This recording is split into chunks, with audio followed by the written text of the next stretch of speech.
معیشت کی بربادی ہو چکی ہے، کیا ہم ادارے تباہ کر کے اور بربادی کرنے جا رہے ہیں؟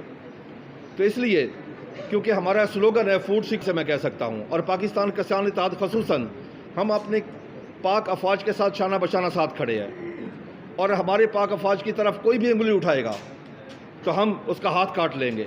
اس کی وجہ یہ ہے کہ اب آپ یہ دیکھیں کہ اس ملک میں باقی رہ کیا گیا اس ادارے کے علاوہ؟ ایک ہی تو ادارہ بچا ہے جس میں ڈسپلن موجود ہے، جو محب وطن ہے، جو اپنی شہادتیں پیش کر رہے ہیں، جو اپنا خون کا عطیہ۔ اور اس ملک کو دہشت گردی سے کس نے بچایا؟ اس کے بارڈر کا محافظ کون ہے؟ بارڈر سیکورٹی کا محافظ ہے۔ دنیا کی بہترین فوج ہمارے پاس ہے، دنیا کی بہترین فوج ہمارے پاس ہے، تو ہم اس پہ تنقید کیوں کرتے ہیں؟ ہمارے لیے تمام سیاسی پارٹیاں قابل احترام ہے، کیونکہ ہم سیاسی لوگ نہیں ہیں۔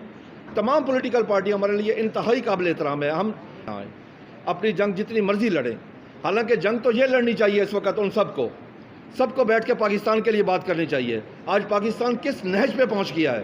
ہمیں استغفار کرنا چاہیے۔ کتنی تکلیف ہے، ہمارے پاس پانی نہیں ہے، ہماری بجلی مہنگی ہے، ڈیزل مہنگا ہے، کھاد مہنگی ہے، انپوٹس مہنگے ہو چکے ہیں، اس کی طرف کوئی توجہ نہیں ہے۔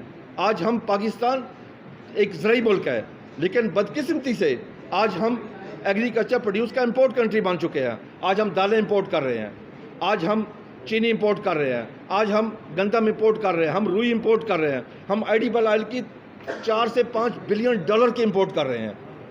ہم اس طرف توجہ نہیں دے رہے، حالانکہ دنیا میں ایسا نہیں ہے۔ دنیا میں اپوزیشن حکومت مل بیٹھ کے فیصلے کرتی ہے۔ ہونا یہ چاہیے کہ ایسی پالیسیاں بنائی جائے، تمام پالیسیوں میں حکومت بھی شامل ہو، اپوزیشن بھی شامل ہو۔ اپوزیشن ویٹنگ گورنمنٹ ہوتی ہے، جب وہ دوبارہ حکومت تاکہ ان پالیسیوں کو وہ جاری رکھے۔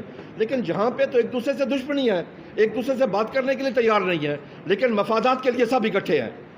جب اپنے مفاد ہو اس کے لیے سب اکٹھے ہیں، لیکن پاکستان کا مفاد کسی کو عزیز نہیں ہے۔ آج پاکستان کی عوام، پاکستان کا کسان تقریباً اس وقت 4500 سے 5000 روپے پڑے گی کراچی پورٹ پہ، کہاں سے آئے گا؟ غریب آدمی کہاں سے کھائے گا؟ ہمیں چاہیے، ہماری تمام اپوزیشن کو میں بھی گزارش کرتا ہوں، میں حکومت سے بھی گزارش کرتا ہوں، مل بیٹھے خدا کے لیے۔ یہ پاکستان آپ سب کا ہے، ہمارا ہے، سب کا پاکستان ہے۔ پاکستان کے لیے بیٹھ کے سوچے۔ آپ یقین کریں، مجھے دکھ ہوتا ہے جب پارلیمنٹ میں جا کے دیکھتے ہیں وہاں پاکستان کے لیے بات کوئی نہیں کرتا۔ وہاں پہ کوئی کسی کا دفاع کر رہا ہے، کوئی کسی کا دفاع کر رہا ہے، پاکستان کا دفاع کرنے والا کوئی بھی نہیں ہوتا۔ پاکستان کا دفاع کون کرتا ہے؟ میں پھر کہوں گا، فوڈ سیکورٹی کسان، بارڈر سیکورٹی جوان، ایکول ٹو خوشحال مضبوط پاکستان۔ Thank you.